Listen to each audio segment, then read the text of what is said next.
Part 3. You will hear two university students discussing how they should prepare for a presentation they are to give. First, you have some time to look at questions 21 to 25.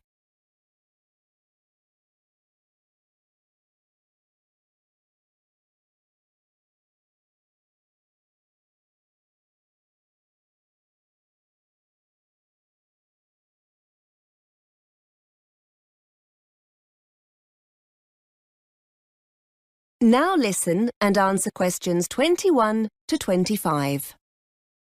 Hi, Kelly. How are you? Fine, thanks. Do you still have time to talk about our presentation? Yeah, for sure. We need to get going on this, don't we? Well, it's next Wednesday, so yes. Thought it was Thursday. No, that's the other group. We're doing ours the day before. I've just seen Fiona. She's going to be a bit late, so shall we just get started? Yes, fine. We're definitely doing it on women in education, aren't we? I know we talked about women in politics, but are we going for education? Yes, that's right. Now, it's not too long, is it, the presentation? They said to keep it to about half an hour. Maybe we can sort out who's doing what today. Yes, good idea. One thing we do need to sort out is a projector and laptop. We're going to use PowerPoint or something like that for the talk, aren't we? Yes. They said we could book a projector and laptop from technical services if we needed them, because it's not in the lecture theatre, is it? I know there's already one set up in there, but... No, the lecture theatre was booked. We're in the seminar room. Before you hear more of the conversation, you have some time to look at questions 26 to 30.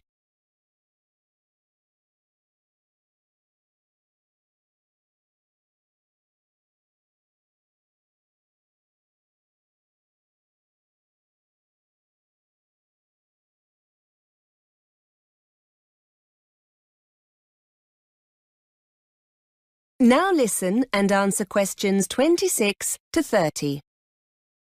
OK, so what's the next step?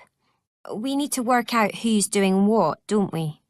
Well, we all know the subject, seeing as our last essay was on this topic. Yes, but we can't just stand up and ramble on.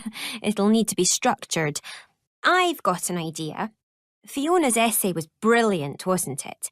Why don't we base the talk on that? We can always add bits here and there if we think it needs padding out anywhere. That's a good idea. Shall we ask her to get a copy of it for both of us? Yes, I'm sure she won't mind. We can always let everyone know at the start of the presentation that it's Fiona's work. But we don't want to just read it out. That'll be really boring. It's probably best to make notes from it so that we can improvise a bit on the day. Why don't we break the essay down into sections and the three of us can each take on one section? We can all make notes on our own part and add to it where we think it needs it. That way we can try to make it our own.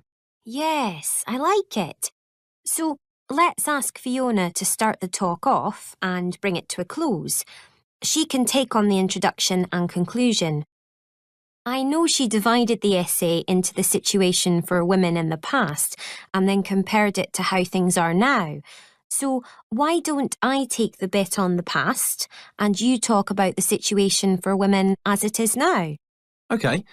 If we give ourselves till the weekend to work on it, we can get together on Saturday to see how it's looking. Now, what about the presentation itself? Someone will need to build that and find images. We don't just want to fill each slide with a load of text, do we? No, we don't.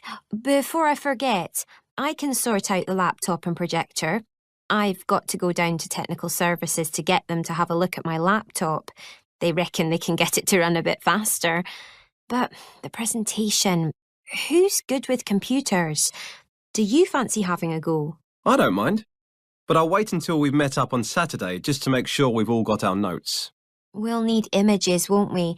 Shall we all search for our own to fit our section of the talk? Yes. And then if you and Fiona email them to me, I'll add them to the presentation. Right. That was easy, wasn't it? And look, here comes Fiona. Let's ask her about her essay. That is the end of Part 3. You now have 30 seconds to check your answers to part 3.